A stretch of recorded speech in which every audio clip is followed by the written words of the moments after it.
My friends, how are you? Welcome back to another episode of the Mental Corner podcast, the show where I bring on guests from all different backgrounds to talk all the things mental health. I am, of course, your host, Harry Potvin, and today I have the pleasure of being joined by Christina Flach. Christina is a celebrity makeup and hair artist and the CEO of Pretty Girl Makeup. She uses her company and her profession to always make her clients feel and look beautiful from the inside and out. She also uses her platform to raise awareness about the dangers of sepsis after her husband, professional tennis player Ken Flach, died from a brief bout of it in 2018. Christina was such a blast to have on the show, and I really want to thank her again for coming on and having this discussion with me. Now, if you are out there listening, you know the drill. Please like, comment, share, subscribe, give 5 stars if you're on that podcast platform. Share with someone who might want to hear this episode. It's a really great one, and I can't wait for you to listen. Also, if you're in Canada and you're listening on Sunday, January 16th, 2022, I am doing a giveaway on my Instagram for 2 of my crew necks that I released on episode 100 of my show. If you just go to my Instagram at The Mental Corner, I have a post about it, and in the caption of that post is what you have to do to enter the contest.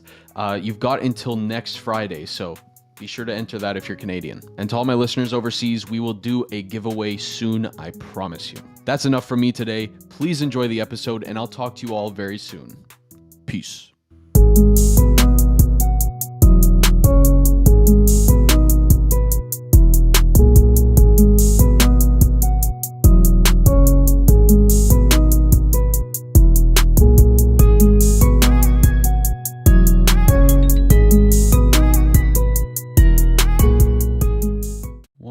We are good to go. Christina, thank you so much for coming on to the show today. Well, thank you so much for having me on this lovely Sunday morning. Yes, exactly. On this lovely Sunday morning. So my first question for you, we're going to get into a whole bunch of stuff. I have so many questions for you, but basically my first question is, what kind of got you started in the makeup industry? Like what made you take that move? Yes.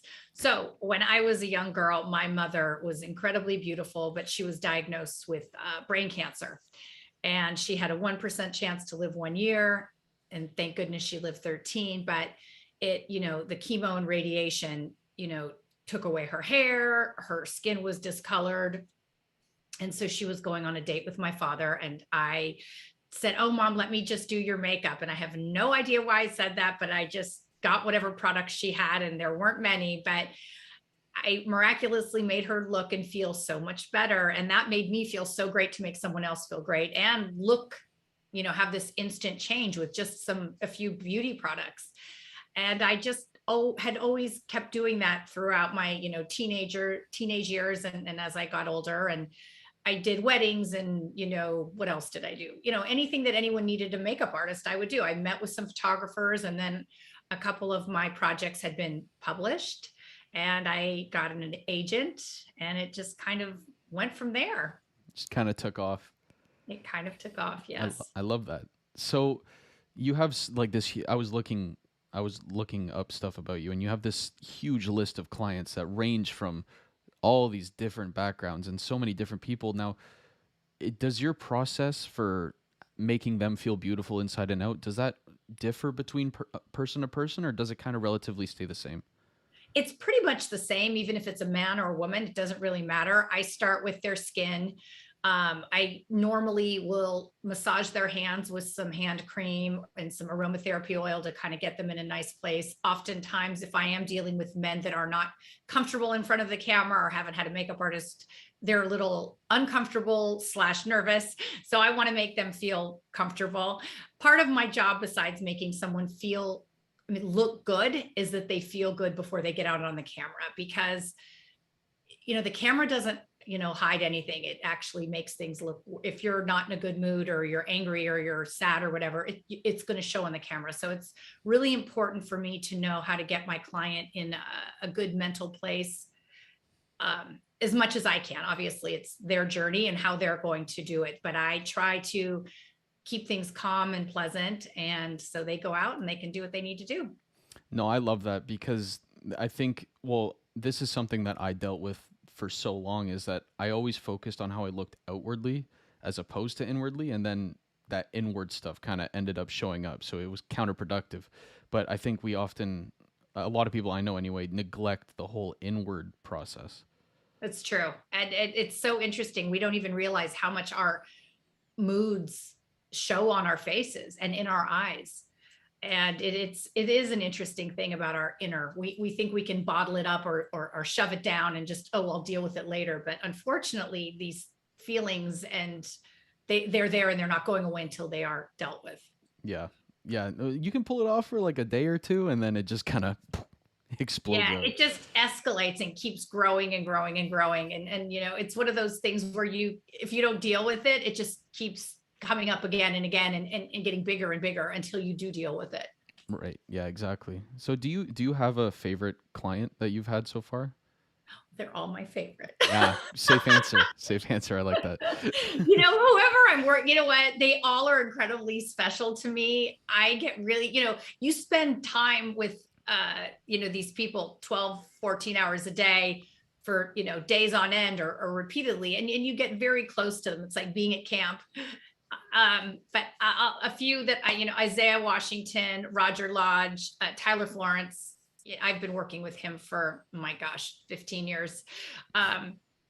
They've all been special, and they're so much fun to work with. It's like, I don't even know how to explain. Being on set with these people is always fun. You get one-on-one time with them and you get to chat with people that you wouldn't normally chat with in your everyday life. And it's fun. It really is fun. It's intense though. I mean, it's not all fun and games, Right. it's a job, and we have to hurry and get things ready, and the lighting has to be right. And, you have to work with the team and make sure everything is in sync. But I do enjoy it very much. I love not having a job where I am in the same spot every day when I'm being a makeup artist, right? Right. I enjoy going somewhere new, meeting new people. And then days that I'm not having a shoot, I'm, being a CEO and running my company. Right. Yeah, no, it's nice to be on the go. Just not distracted, but like having so many things so that you're not just kind of stuck in one spot. I find when I'm stuck in one spot, I go crazy. Yes, some people like it. Like my sister, for example, she is a big executive with a company, and she loves going to her, I call it her shop, every day. And she thinks it's great. She thinks she thinks I'm a gypsy, and she cannot understand how on earth I'm not having a heart attack all the time, that I'm not in the same spot and I have to go somewhere and do, like, we're just wired differently. But it works for me. And I think it's really important, if you're going to work, doing something you enjoy, because I can't even imagine going and doing a job every day of my life all day long and hating it. It makes no sense to me that anyone would do such a thing, and why they wouldn't make a change. Right. Yeah, I completely agree. Now, through all of these clients and through all the experiences you've had, have there been any like life lessons that you've learned through this, like conversing with all these different people and like experiencing all these different kind of, you're going on set, you're going to these places, that places. Has there ever, like, what's the biggest kind of life lesson that you've learned through all of it? That's a great question. I really enjoy, all the clients that I work with have an interesting job. So it's always fun to hear their perspective of what's going on in their work. And it actually helps me being a CEO. I've had, Tyler Florence, for example, we were chatting one day and he asked how my company was. And I said, oh my gosh, it's so much money, so much time, so much everything. And he said, you know what? People, if we knew how much time, effort, and money things were going to take, no one would do a damn thing. Right. And so it's probably a blessing that we don't know. But I've learned, it's funny, like I learned a good hair trick. I'm a makeup and hair stylist on photo shoots. The CFO of Google taught me a good trick about hair. Pull the hair tighter when you're blowing it out. I've had one client tell me to add more mascara to the corners of the eyes. It's very interesting. I learned something from every one of my clients, whether it be something to do with hair or makeup or life or nutrition or, relationships. I think everyone in the world has something interesting to teach us. So I do enjoy that as well. Yeah, no, that's perfect. It's so true. Is like everyone has one little, even if it's just one little small thing. That's why, like, well, the show anyway. That's why I love talking to people, because everyone's got this one little thing that they say it, and my mind goes, "Whoa, Yeah, okay." you never forget it. Yeah, Right. no, you're like, "Oh, add that to the library." Yes. Yeah. I was on a show one time, and we were discussing, post-traumatic shock from different life events. And then this one woman said, no, you know what? You've had post-traumatic growth. And I thought, wow, I like that. It's a much more positive connotation than a negative, like, something doom and gloom. And so I really like that. So I honestly, I learned something from every interview I do. I try to, anyway. I'm open to learning something from everyone. Yeah, no, that's awesome. Now, um, what for people listening who maybe like, because where am I gonna start with this question? Okay, hold on. I'm a Just, professional. okay. I know. No, I'm Yes, you kidding. are. But First step, first word. yeah, exactly. No, but so in the world now, you have a lot of there's social media, there's comparing yourself to other people, there's a whole list of different factors that for people, younger people and people that I've talked to personally, like it's tough not to compare yourself, and it's tough not to look in the mirror and go like, why do I not look like the people that everyone is drooling over, gossiping over and blah blah blah. So for those people who are listening who may be dealing with thoughts like that, what kind of tips would you give them to kind of start that self-love process? I would, all that stuff that you see on, social media, that is all what that person wants you to see. You're not seeing the reality of, their home life, their private life, their professional life. You're seeing, a snippet. And I think that, you know, and I even know it with myself, people think, oh, your life's so glamorous. It's so good. And I'm like, God, if you only knew that I was just scrubbing toilets and, picking up dog poop, it's Yeah. not always that fantastic. I have, things in my life that are not always pleasant, but I don't post that or, promote it. It just is. And I think if people would just realize that everyone that is on social media, they're all people, they all have their problems, they all have their ups and downs. And you know, to just be happy with yourself and think that you're just as important just because they have, followers or, this career that they think people really need to learn to just accept themselves and love themselves because we're all different and we're all on this journey and trying our best. And it saddens me that people truly are looking at these things going, oh, I wish I was that person. Well, then aspire to be the best version of yourself. Mm-hmm. So that people, if that's what you want, but try, those people work really hard. It's Sunday morning and I woke up and I'm, putting out a blog, finding a new interview, it's a lot of work to become successful. And it's not just, oh yeah, a post. It's a million different things. Right. It's so much. And it is working on Sunday and late at night. And that is why I say being happy doing what you're doing every day will make working 7 days a week much more pleasant. Yeah, no, I absolutely. hope that makes sense. I don't No, know. yeah, no, it absolutely does because it's true. I mean, I've struggled with it. My friends have struggled with it, like looking at the highlight reel that is social media and the internet and going, why am I not doing what they're doing? And then you realize, like, I'm thinking about that while I'm out with my friends doing some fun stuff. It's like, stop worrying about the phone for a second. You're having fun. Exactly. It's like, yeah, but Exactly. I'm not on a jet. It's like, okay. You're, It's okay. it's crazy. Yeah. Yeah, it's an interesting world we're in right now. I don't know if it's better. It would be, I don't know. I think it would be a lot easier and simpler if things were a little more basic and not so all your personal life exposed to the world. I don't think all of it needs to be exposed or advertised, but that is why that's the one thing that I can control, my private life. I don't post things about my personal life. I will post, a little bit about my kids, but my my private life, I keep it kind of private. Mm-hmm. It doesn't need to be exposed. And, people that you are in relationship with are not public. My life's public, but they perhaps don't want to be public. So I have to be respectful of, my person that I am in a relationship with, privacy. Right. Yeah, of course. Now, how do you personally how do you like maintain this feeling of both inside and outside beauty for yourself personally? Because it's one thing to help other people with it. It's another thing to kind of do it to yourself. So are there any tips and tricks that you use personally that kind of maintain that?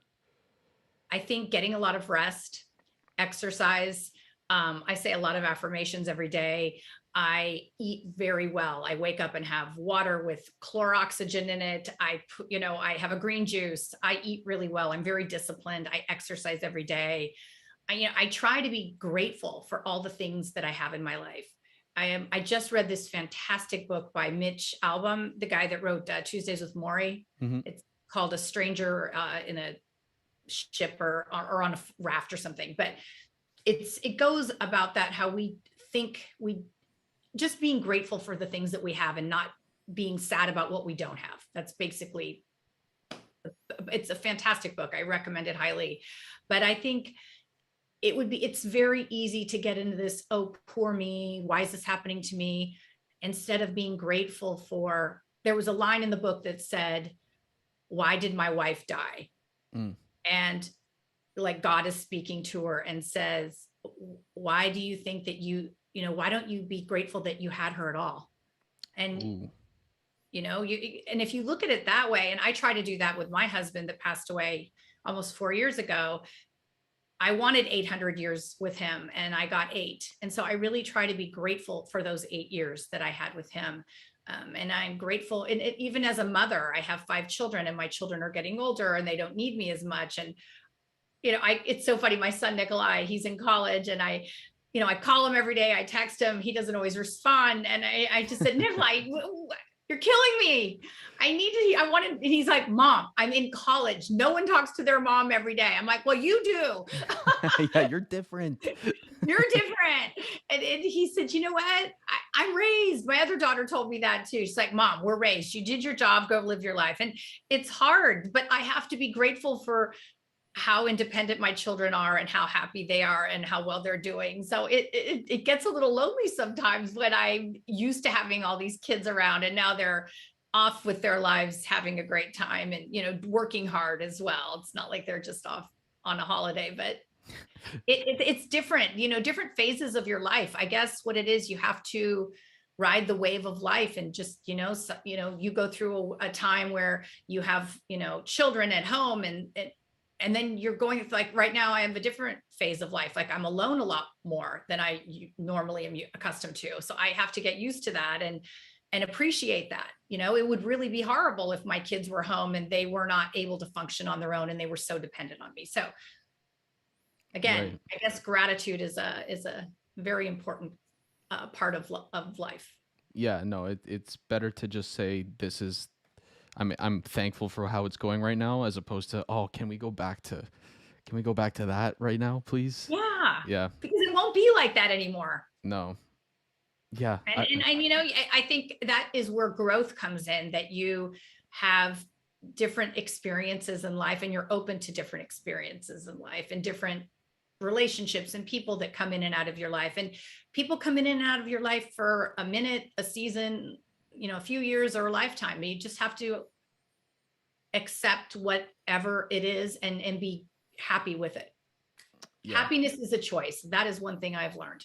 It is a choice. And believe me, I'm not always, I have my days where I'm like bummed out and depressed and like, oh, life sucks. And I just know, okay, it's a moment. Maybe I'm too tired. I'm hungry. I'm thirsty. I didn't work out. I know things that trigger me if I start feeling like, if I'm going down like a dark road. So I just know I need to take a minute, go for a walk outside, walk my dog, ride my horse, go do something. And then things are back on track again. Right. Yeah. That happened to me. I think it was a couple days ago. I was going down that dark road again. And then I was like, oh, everything sucks. And then I was like, wait, what am I talking about? No, I'm good. I'm good. Nothing sucks. Hold on. Wait a minute. No. Yeah. No, we're not doing this again. And I think it's okay to allow yourself a minute to just be like, no, this doesn't feel, it's okay. Everything isn't feeling perfect all the time. Right. But I think it's also a habit. And if you get into the habit of like, okay, 3 things that I'm grateful for, or, something that makes me happy. I love to read. I like to, yesterday I was decorating for the holidays. I buy myself flowers. I really try to do things that are going to bring me inner peace and joy, because that way I can spread I have an energy healer in Canada that I work with. Oh yeah. She's in Calgary, and her name's Diane. She's extraordinary, but she always tells me that you can't give an orange unless you have a basket of oranges to give. Mm. So I think it makes you a better. I think that we're meant to feel guilty, like, oh, I can't take an hour to go work out or, do something that I enjoy. We feel like we should always be being productive, but sometimes you just need a day or an hour or whatever to just be Mm-hmm. and do something that brings you happiness. And then you're able to, be a good mother, partner, wife, business person. I think it is important to be able to give, but if you're zapped of energy, it's very hard. Right, and you're not really giving that much. You're not giving the energy or the attention that you would want to give to that person or people. Exactly. Yeah. And when you're very busy with your work and your podcast and everything else in your life, it's hard to give all the time. Mm. But I do find that making other people happy does bring me joy. Doing nice things for people, it makes me happy. I love buying little gifts or, spoiling people. I love that. That brings me a lot of joy. Yeah, What brings you joy? I'm in the same boat. Honestly, when I was really at my lowest point, I really put all my energy towards friends and family, which was not healthy because I kind of ignored everything else. But now that I'm in a place where I take care of both, like the things that bring me joy really, like I think it was 2 weeks ago, my friend, he was directing a play at his university, and my other really good friend, he was the lead actor or one of the lead actors, but they were doing the play like 3 hours from where we all live, like our hometown. And I said, you know what, screw it. So after work, I drove down, I bought a ticket, and I watched it 3 hours away. And just seeing their face when they saw me pull up, they're like, you actually came? Stuff like that brings me joy. When I get to be there for my friends and see them like succeed in whatever kind of they're putting their energy into, that's one of my main joys for sure. It is. That's great. Yeah. And I think, having balance is very important. Yeah. We all need to have balance, and sometimes it's hard.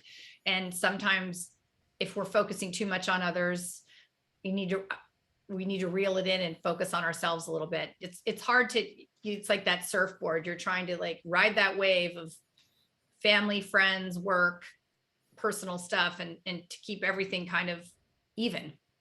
Right. Have you ever tried surfing? No, I don't think actually, that's not true. I have tried it once or twice, but it's more like just hanging on I don't really want to fall off and I don't really want to drown. So I'll go on the board and kind of just float through and body surf on the waves. I like to do that. That counts, I think. Okay, then I do that often. That should count. I don't know. Yeah, I think so. Yeah, you're on a board. Yeah, exactly. Yeah, I the first time I did surfing, I was like, I thought it was going to be so easy, and it just is not. It's kind of like golf. I used to play tennis when I was young. I played junior tennis. I turned pro for half a second, and I thought, golf's going to be so easy. If I can run across court and smash a ball, that thing's sitting right there. And boy, was I mistaken. Oh my God. That is like the most frustrating game in the world. Yeah, no, it's not even power. It's like technique or something stupid. I don't know. Yeah. And not holding tight. I'm like, wait, I need to hold it tight and smash it. Yeah. No. Golf's the opposite. Light. My kids are all golfers. Two of my sons are trying to turn pro, and my daughter played in college, and they're just so chill. I'm like, how did you come out of my body? You're so calm. I'm like, I'm constantly having a heart attack. Like, That is so funny. Yeah. How are you me right now? That doesn't make any sense. I'm like, I don't even understand this. How are you this calm? Yeah. Oh, that is so funny. On the topic of balance, because the other kind of work that you do is advocacy work based on your husband and the loss that you experienced. Now, what was that like at the very beginning when you lost your husband? What was that balance? How hard was it to find that balance between work and keeping, energy for yourself? Yeah, that was really a very hard, dark time. He died so quickly from sepsis, and it was having your best friend, husband, my everything, just poof gone it was like, I didn't even know what to do. Right. I love to go to sleep early. I couldn't sleep. I'd stay up all night, like just exhausting myself to fall asleep. I was so used to smelling him next to me and I couldn't. So I would literally get one of his shirts and wrap it around my head and smell him so I could sleep. It was really horrible. Some friends took me to a grief camp at Canyon Ranch, and there was a woman named Rabbi Sherry Hirsch from Los Angeles there giving, this weekend of grief counseling. And she had written a book called We Plan and God Laughs. And that's kind of where I came from, the surf thing. She teaches you, like, and it doesn't need to just be about someone passing away in your life. It could be about any loss in your life, a job, whatever. And change is always inevitable. It's always going to be changing. That you can just count on change in life, and how you choose to deal with it. I had to pretty much rebuild my whole existence of how I was used to being married and having kids all around, and my kids were all off at college, and then my husband was gone, and it was so weird to just be alone. And I had really never been alone for long periods of time.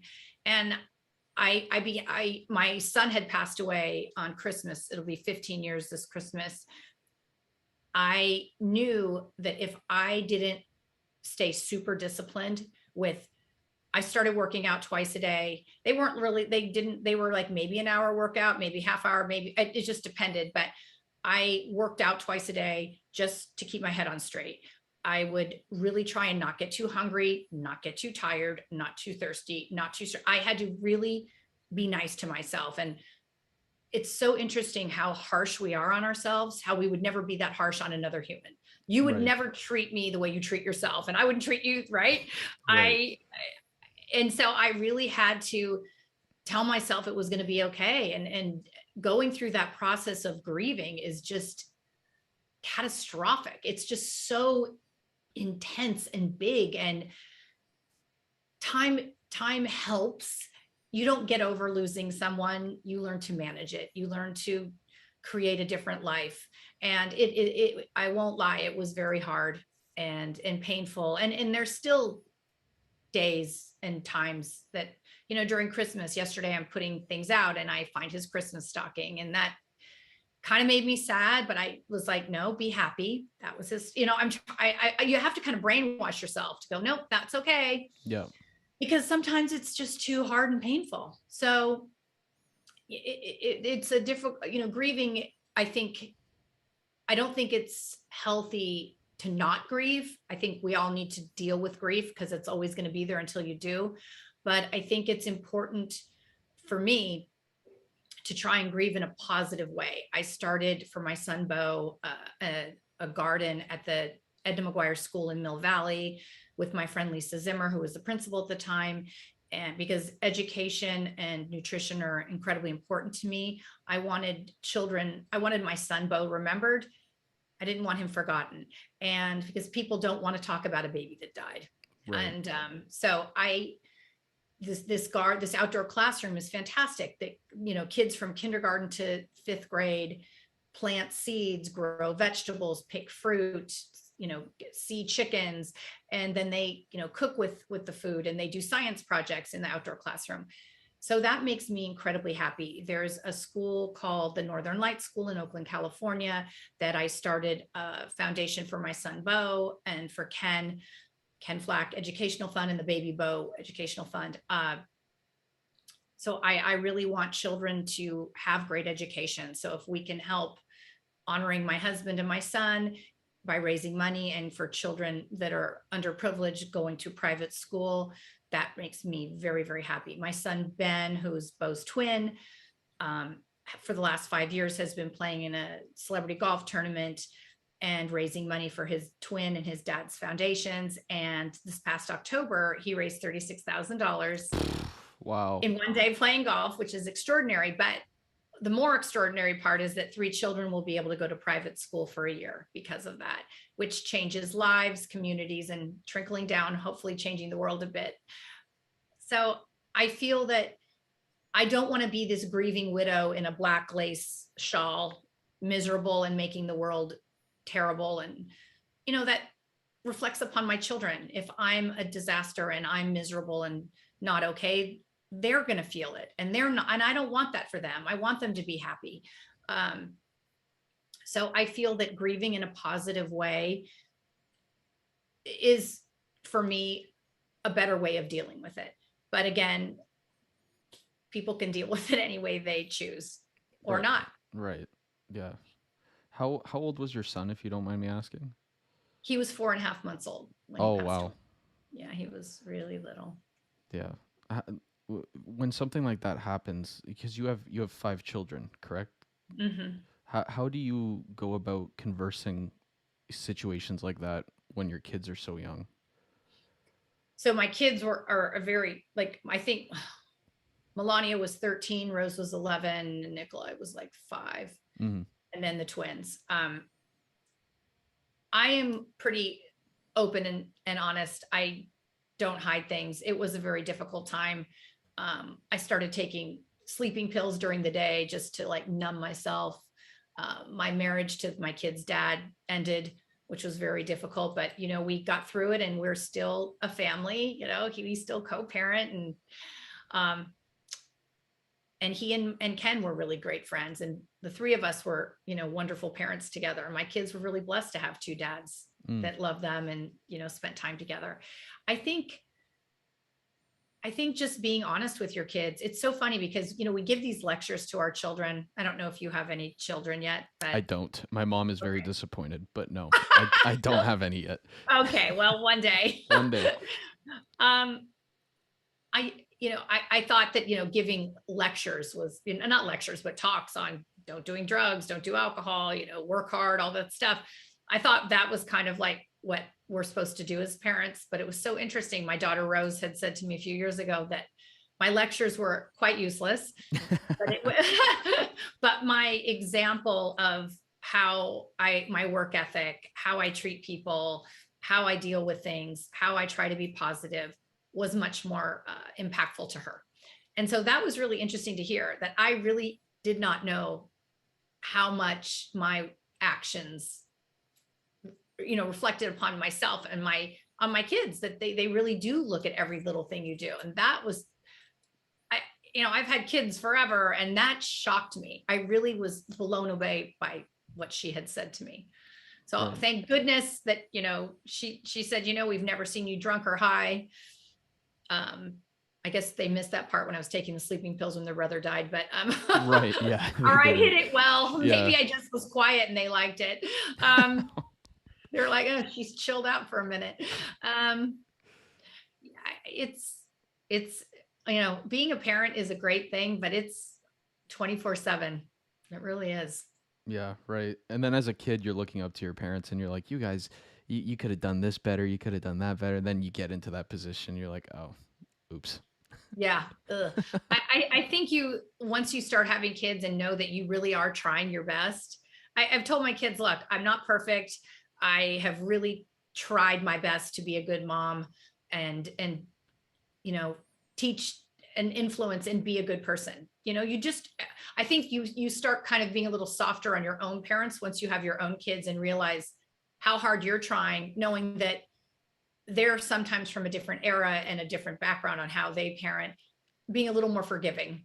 So Right. that's one thing I've known, like with my parents, I've definitely softened of like, God, they were so tough. And, but they did create me to be how I am. And my daughter Rose again had said to me, she thought I was incredibly strict when she was in high school and, so demanding. But then she said to me again, a couple of years ago, that she was so happy that, because I would always say, I'm raising, proper people. And she said, thank God that that you raised me, right, properly, because I've got a roommate that's not been raised properly. She doesn't know how to clean up after herself. She has no boundaries. She's not respectful of any of the other roommates. And so that was great to hear that, after that, them telling you how awful you are, what an awful mother you are, and how horrible and what a bitch, that actually they appreciated it, and that they are properly raised. So that was nice to hear. But it took like 26 years. Yeah. Well, it's about time. I've been waiting for this. I'm like, whoo, I didn't think it was ever going to come, but thank you. Yeah.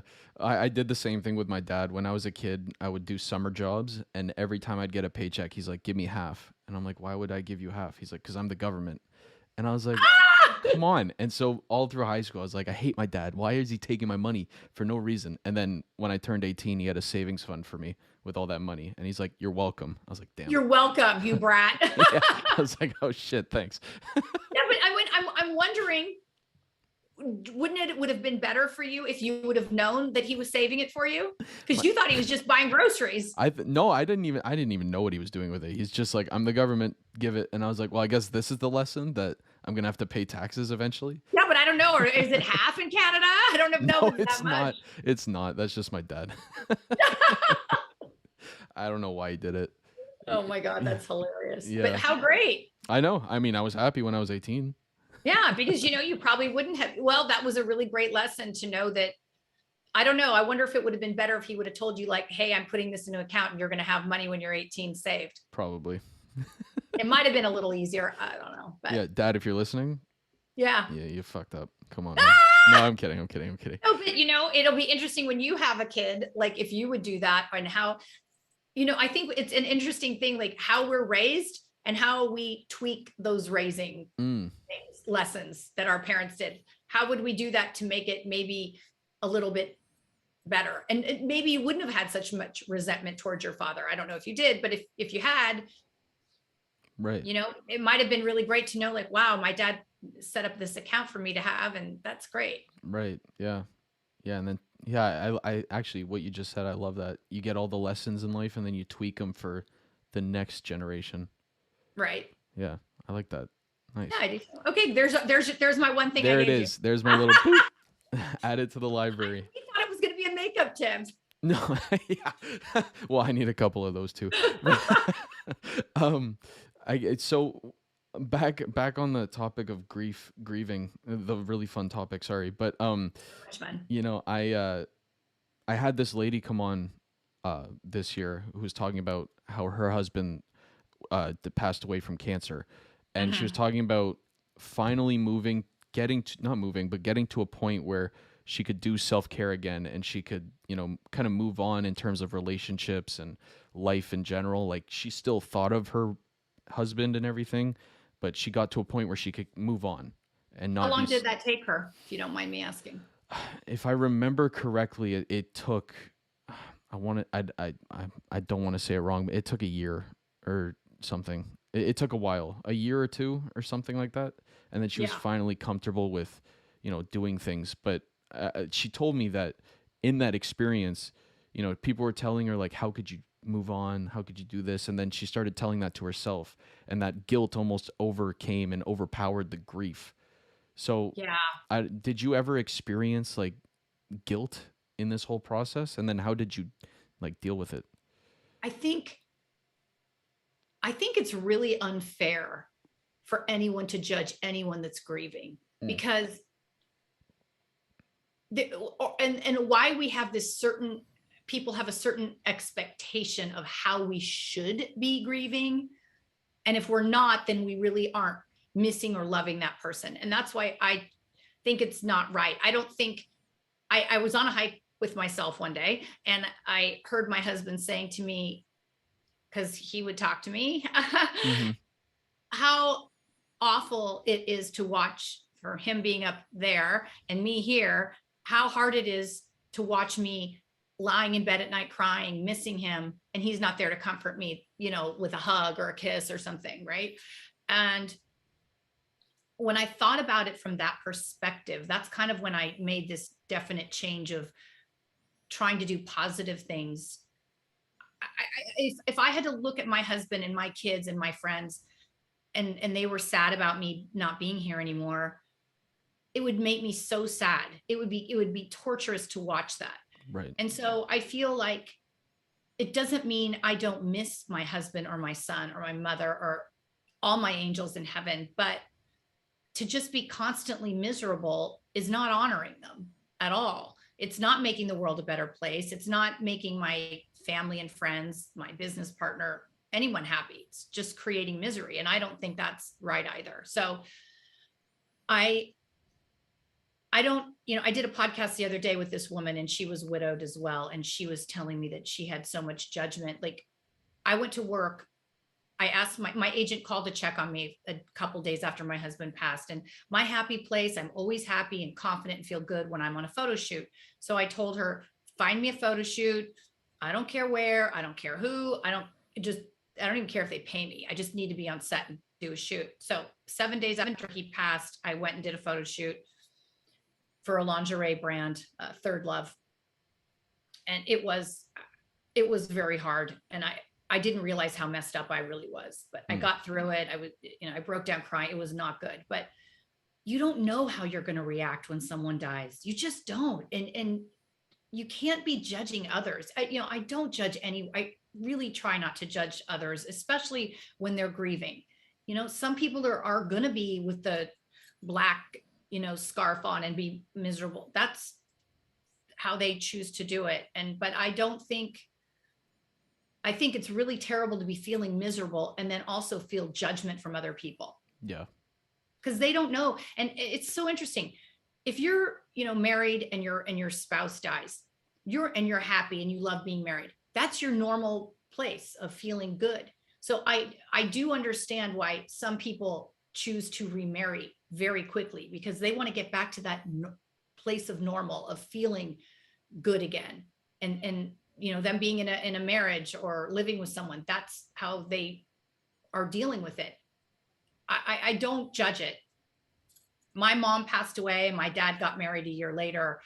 And at the time I totally judged him. I thought it was much too soon. Right. But it wasn't for him. So it was, now that my husband has passed, and I look back upon that and I just think that was really unfair. He was just trying to get back to his normal place. But it's just not fair for anyone to judge someone. They're going through enough dealing with the loss of their person. And then on top of that, having to be dealing with people judging them about what they're doing right or wrong or not doing enough of is just so unfair. Yeah. Yeah, absolutely. I feel like judgment's a weird thing because it's everywhere. And not even just on the topic that we're talking about, but even going back to like the whole makeup thing and the self-love thing, there's judgment everywhere about everything. And there really is. And it's so crazy. strange. Yeah. Like all this judgment, like, even what we were discussing earlier about people like looking on Instagram and seeing all these famous, beautiful people, they're judging, even if it's a positive thing, they're judging it. But they shouldn't be judging anything. Mm-hmm. I mean, you can't tell people not to judge, because then that's judging them, judging others. Right. Yeah, exactly. Yeah, no, there was this Instagram post that came out, and it was talking about, so Toronto Raptors are obviously our favorite basketball team up here. And right. One of the players, his name's Goran Dragic. He had to step away for personal reasons. They didn't disclose anything or whatever, but at the beginning of the season, he basically said he didn't want to play here, and then he apologized and moved on and played with us. And then so when he stepped away for personal reasons, all the comments were just flooded with like, oh, what a crybaby, like boo-hoo, like you just don't want to play with us, blah, blah, blah, and just trashing him. And so I was like, what are you? How unfair. I mean, again, we don't know what was going on in his life. That was my point. Yeah. Yeah. Like, and why should he have to expose his private life to anyone saying anything other than I just need a minute? Yeah. And he could have been having some, mental, depression, family member dying, who knows, but it's really not fair. He's going through the loss of not playing or wanting to play on top of dealing with whatever it is, the problem that just, he doesn't want to, that he can't be there. He's going through double the amount of anguish. It's totally unfair. Yeah. And then to do it and then to add it on, having it in a public way. Yes. My husband was a public person. So I, have to deal with him being a public person regarding my life too. So my grief was public on top of dealing with my grief. Right. Did that add a layer? It totally adds a layer. Yeah. him being a professional athlete really didn't affect our normal everyday life because he was retired. And, it did affect it when we would go to the US Open or Davis Cup or something where, everyone knew who he was. And I would be like, oh God, I forgot he's famous. Like, oh, I thought he was just my husband. You're like, why are they waving at me? Or yeah, I'm like, wait, I'm the one that's in a magazine every week, not you. But it was really, I remember the first year anniversary of him passing, there was the ATP Tennis Association put on a golf tournament at the Indian Wells tournament in Palm Desert. And they, on the year, had a memorial like video of him in front of 20,000 people. And I really didn't think much about it. I thought, oh, that's going to be nice. And I went down there and gave away the trophy to the winner of the golf tournament. And then I was in this stadium with 20,000 people and they're playing this video of my husband's career. And I'm like, whoa, that hit me like a Mack truck. That was really hard. And to see, I mean, I was so proud of him and missing him so much, but then also just like, wow, I have 20,000 people watching me was really intense. And I didn't even realize how intense until it happened. Right. That's a lot of eyes. A lot of eyes, a lot of judging. Yeah, I was just going to say that's 20,000 judgments. Totally. And God knows what they were. Oh, why is she in public? Why is she doing, and there, I have to say, I have been very, very lucky. I haven't gotten any negative emails or comments, at least none that I'm aware of, people saying anything about how I've chosen to grieve or not grieve or doing the things I've done. So I'm grateful for that. So thank you for not sending me hate mail, people. Yes, and if you're listening, please don't start. And please don't. And don't start. Let's not start. Yeah, no. But it was so interesting. My assistant Maya booked a podcast this week, and she didn't tell me what it was. She does that sometimes because it normally doesn't really matter. We always talk about the same stuff anyway. Right. Makeup, grief, all this other stuff. Well, this was a podcast on dating, relationships, and sex. I think it was like that kind of a podcast. And I'm like, oh my gosh. And I don't talk about, the person that I'm seeing. And I actually acknowledged it for the first time on this podcast. And she said, how long do you think someone should wait to be in a relationship after your mate dies? And I said, it's entirely up to the person. I don't know. There's not a thing like, 1 year and then you can go out. You might meet someone 2 months later or who knows what. And then she asked me point blank, well, how long has it been? How long were you waiting till you started seeing someone? And I said, I went out with friends that I knew, nothing serious, but then I met this person and I've been in a relationship with him for over 2 years. And I've never, ever, ever said that because I've always been protective of him because he's super private and doesn't want this kind of stuff discussed about him. But I think I was a little cautious because of who my husband was, that I would get judgment of seeing someone. I met him, I think, so it'll be 4 years. So it was probably like a year and a half after my husband died. Yeah.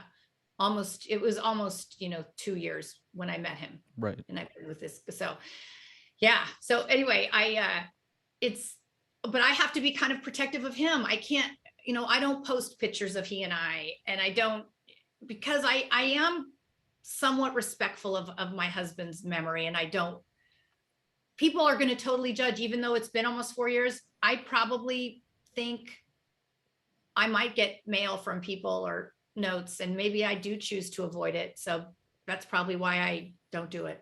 Right. Yeah. But I had never really thought of that. I mean, I have thought of it, but I haven't really said it out loud until now. Yeah. Well, I mean, I think the problem is like people, the reason there's so much judgment is that people just assume that everyone's going to fall into the same mindset and thought process that they're in. And they're like, so I would be grieving for this long. So why aren't you grieving for as long as I would? Right. Or you really must not have loved him if, it's been 2 years and now you have you're in a relationship. What a ridiculous thing to say. It's so ridiculous. I'm sure. I remember some woman came up to me after my son Bo passed, and she said, two people. The first lady said to me, "Oh, I lost a child as well." And I said, "Oh my gosh, how old was your child?" And she said, "Well, I actually didn't give birth. I just like miscarried after 2 months." And I said, I judged her. I just said, "Well, I don't really think it's the same." Right. Yeah, of course. But to her it was. Right. But then I had this other lady come up to me and say, "Oh, I'm so sorry about your son passing. But you do have the other twin." I just said, I kind of like both my twins. You're like, well, thank God. Yeah, thanks. Thank God I have one left. And yeah, wow, gee, it feels so much better. And I just looked at her like, oh my gosh. So she judged me. I judged her right back. Rightfully so. Well, at yeah, least thank you. I think that judgment was fair. That's oh man, I've heard, there was this people don't know what to say. You know what? No. I have to say, people don't know what to say when someone passes. They just don't know. They mean well. Their intentions are good. I know that lady saying like, "Oh, well, at least you have your other twin." You know what? In reality, like, yeah, it is. Thank God I do have the other twin. It would be awful if I had lost one and didn't have the other. But, in some ways that makes it hard too, when it's their birthday and there's only one twin there. Or, I put up the Christmas stockings for both twins. I still do. I don't know why. I just do. Right. So, there's just no right or wrong. I guess we're all just trying to do the best we can do. Yeah. And if you think that way, then there's going to be less judgment. Yeah. If everyone just thought, hey, we're all doing the best we can, then it'd be like, okay. Yeah. But I have to say, I have been protective of my personal life. I that is probably why I've kept it so private. Right. Other than showing stuff of my kids. I would never show him. I wouldn't put him in that. I wouldn't want to put him in that position of him getting judged or people saying something about, I can deal with it, but it's not fair for him if he had to. So right. I just choose to protect him and keep him,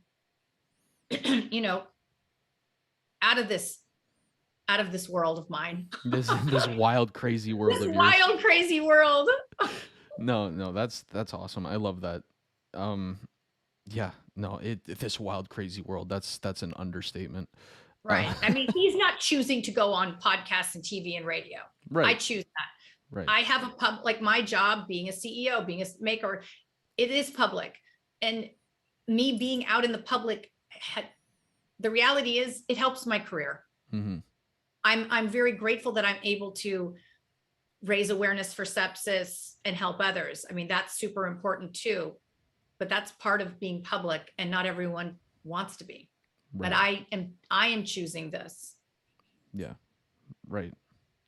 Yeah, exactly. Now with the whole in the media thing and the makeup and the grieving and all this stuff that you've experienced, I guess my last question for you, Christina, is like, what would be one piece of advice, and it sounds pretty basic, but like, what would be one piece of advice that you've learned throughout the years that you would tell young Christina before any of this happened? Okay, I would say everything's going to be okay. Don't worry. Worrying's a waste of time. Just focus on what you want to do and be gentler on yourself. You don't need to beat the crap out of yourself every minute of the day. Know you're trying your best. I love that. Mic drop, Christina. Thank you so much for coming onto the show today. It's been such a blast. Oh, thank you so much for having me. I hope we can chat again soon. Yeah, of course. And to all my listeners, I will see you guys next time.